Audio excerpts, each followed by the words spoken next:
Arizona has ghost towns where you can buy property today. Some parcels cost less than a used car. But every single one of these places has a catch. And for a few of them, that catch could cost you everything. At number 12, we have Cleater, sitting in the Bradshaw Mountains of Yavapai County. This was a silver and gold mining camp in the late 1800s. Today it has a bar and a general store. That is the whole town. You can buy land in Cleater right now. But the deed research alone will take months. The mining claim history here is so layered that title companies regularly flag unresolvable issues on parcels that have sat untouched for decades. The access roads are dirt. There are no municipal services at all. Water, electricity, and waste disposal are entirely your responsibility to build from scratch. That means thousands of dollars before you spend a single night there. Some buyers treat Cleater as a serious off-grid project. A handful have made it work, but most people who dig into the real numbers walk away once total infrastructure costs become clear. The land is real, and it is genuinely cheap. But cheap land with no infrastructure and a complicated deed history is not actually cheap once you price out what habitable living requires. That math surprises almost everyone. Coming in at number 11 is Chloride, in Mojave County near Kingman. First settled in the 1860s, it is one of Arizona's oldest continuously inhabited mining towns. Silver brought people here, and the collapse of silver prices drove most of them out. Chloride still has a few hundred year-round residents and functions as an incorporated community. Homes and lots come up for sale at prices that look almost impossible compared to the rest of Arizona. That part is real. Here is the first problem. Summer temperatures in Chloride regularly hit above 100 degrees Fahrenheit. The nearest major hospital is over 30 miles away. If something goes wrong medically out here, that distance is not an inconvenience. It is a serious risk. The second problem is the buildings. Years of minimal economic activity mean deferred maintenance is everywhere. Structures that look like bargains in listing photos often reveal expensive problems the moment a contractor walks through. Chloride is one of the more functional communities on this list. But remote desert heat, medical distance, and aging housing stock together form a combination that catches buyers off guard more often than not. Number 10 is Mayer, another Yavapai County community that grew around gold and copper mining in the late 1800s. It still has a post office and small businesses, so it sits right on the edge of the ghost town definition. Real estate in Mayer can be surprisingly affordable. Raw land and older homes are available at a fraction of what comparable properties cost in Phoenix or Flagstaff. For people already planning to live remotely, those numbers are genuinely attractive. The trade-off is real, though. Employment nearby is almost non-existent, services are limited, and the infrastructure has not kept pace with modern expectations in any meaningful way. You are not buying into a growing area. Buyers who are self-employed or retired tend to find Mayer workable. People who need a local job market, reliable services, or access to major amenities will find that the affordable price tag comes with significant daily friction. Mayer is not dramatic or dangerous the way some entries on this list are. It is just quietly stuck. The history is there, the affordability is there, but the momentum that would make it a smart long-term bet is not. At number 9 we have Congress, one of Arizona's most productive gold mining towns in the late 1800s. The mines pulled out millions in gold before operations were finally abandoned in the 1930s. Congress has never recovered from that closure. Today it exists as a loose community, strung along Highway 89 with a small number of residents and a few scattered businesses. Land in and around Congress is available for purchase, and some historic structures are still standing. Here is the problem that stops most buyers cold. Reliable water sourcing in Congress is a genuine challenge. Many properties depend entirely on hauled water or on wells with uncertain and inconsistent yields. That water uncertainty is not a minor inconvenience. It is a foundational problem. Before buying anything in Congress, you need a full water assessment and a clear plan for supply. Without that, you are gambling on something you cannot afford to lose. Summer heat compounds every issue out here. Extreme temperatures, no reliable municipal water, limited services, and properties that have sat without serious maintenance for years. Congress is cheap for a reason, and that reason is layered. Number 8 is Ruby, a true ghost town in Santa Cruz County near the Mexican border. It was a lead and zinc mining settlement that also supported active ranching. By the 1940s, it was completely abandoned, and it has stayed that way. Ruby is privately owned as a single entity. The entire town site belongs to one private owner. Visiting requires paying an entry fee. There are no individual parcels for sale in the traditional sense. Some buyers over the years have asked about the possibility of subdividing or purchasing portions of Ruby. Those conversations have never resulted in a straightforward transaction. What you are dealing with is a private commercial property, not a residential land sale. If you want to own part of Ruby, you would need to negotiate directly with the private ownership group. That is a completely different category of transaction from buying a lot or a home. Most buyers are not prepared for that process. Ruby is one of the most visually striking ghost towns in Arizona. The structures are largely intact, and the setting near the border is genuinely dramatic. But buying in is not a real estate transaction. It is a business acquisition conversation. Coming in at number 7 is Stanton, a small ghost town in Maricopa County, with a gold mining history going back to the 1860s, and a past that includes some genuinely violent episodes. For decades, it was managed by a membership-based mining group. The land changed hands in recent years, and attracted renewed interest from buyers. The idea of owning land near a historic gold mining settlement draws a specific kind of person. Some are serious. Many are chasing a fantasy. Here's the complication that most buyers miss. Mineral rights and surface rights in this area can be completely separate. You could buy surface land and own zero rights to anything underground. That distinction matters enormously out here. The terrain is rugged. Summer temperatures are extreme. The nearest full-service town is at least 30 to 40 minutes away. Prospecting still draws buyers to Stanton, but expectations about finding significant gold need to be grounded in reality. Stanton is the kind of place that looks like a deal until you understand the mineral rights situation. Once you do, the transaction gets complicated fast. Always confirm what you are actually buying before anything else. Number 6 is Vulture City, established near the Vulture mine, west of Wickenburg. One of Arizona's most productive gold operations when it started running in the 1860s. At its peak, the mine supported a population of several thousand workers. After the mine closed permanently in 1942, the buildings fell into gradual disrepair.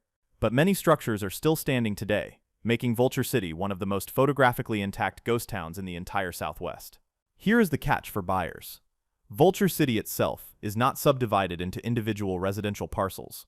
The site has historically operated as a private tourist attraction. Buying into it means buying a large commercial property, not a home or a lot.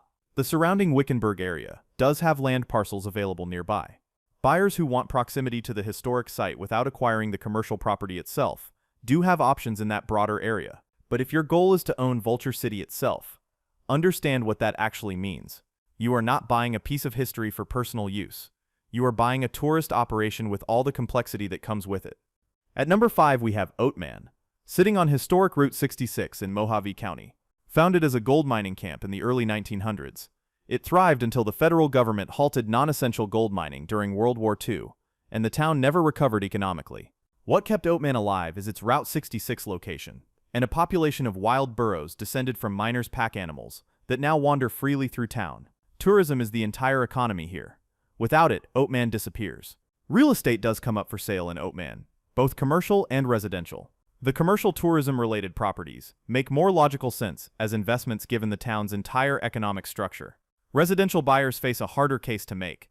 The heat here is not normal. Summer temperatures in Oatman routinely exceed 110 degrees Fahrenheit. Water must be hauled in or stored on site. The roads in and out while paved are steep, winding, and not friendly to large vehicles.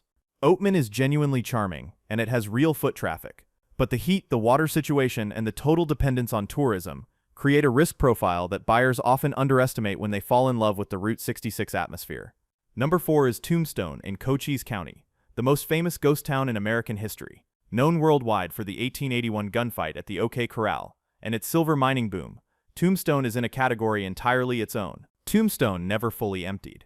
It remains an incorporated city today with a few thousand residents, but its economy runs almost entirely on heritage tourism. The whole town is essentially a living museum, and that shapes every financial decision made here. Property in Tombstone is available, and prices vary significantly. Historic commercial properties along Allen Street carry a premium because of their direct tourist income potential. Residential homes away from the main strip can be surprisingly affordable. Here is the risk that buyers often miss. Tombstone's property values are directly tied to tourist volume. When visitor numbers drop, local business revenues drop, property values follow, and the economic feedback loop tightens fast. Tombstone is stable enough to be a workable purchase for the right buyer. But you are buying into a tourism-dependent economy in a remote part of Arizona. Anyone who does not fully account for that is setting themselves up for a hard lesson. Coming in at number 3 is Jerome, clinging to the side of Cleopatra Hill in Yavapai County. Once called the wickedest town in the West, it was built on copper mining in the 1870s and grew to a population of around 15,000. The mines closed in 1953. Jerome nearly became a full ghost town. But artists moved in during the following decades and slowly rebuilt a community.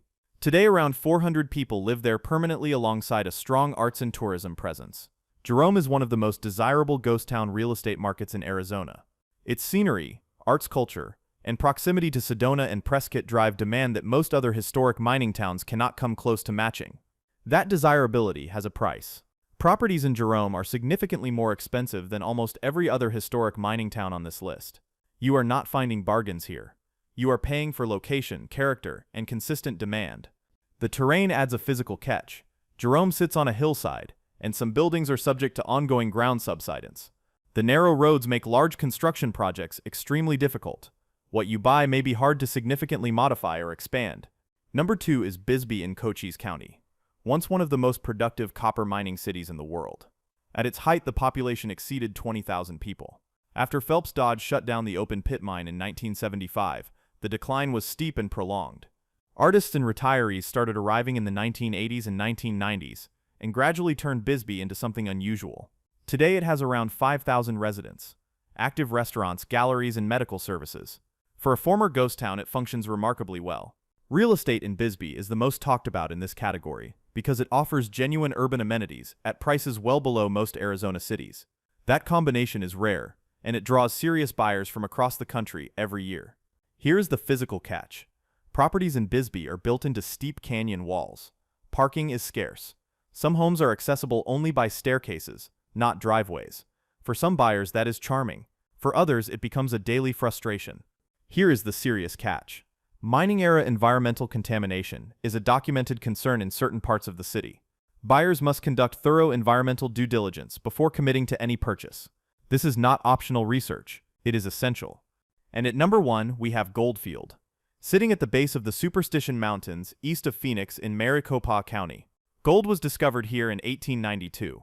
The town boomed fast, collapsed faster, and was effectively abandoned by 1898. Goldfield saw a few brief revivals over the following decades, but never held a permanent population.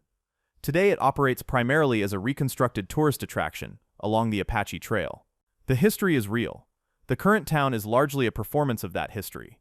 Here is why Goldfield lands at number 1. The surrounding land sits under a mix of private ownership, state land trust territory, and direct proximity to the Tonto National Forest. That combination creates one of the most complicated land purchase situations in Arizona. Some private parcels near the historic town site are theoretically available for purchase, but restrictions on land use, building permits, and water access are significant and layered.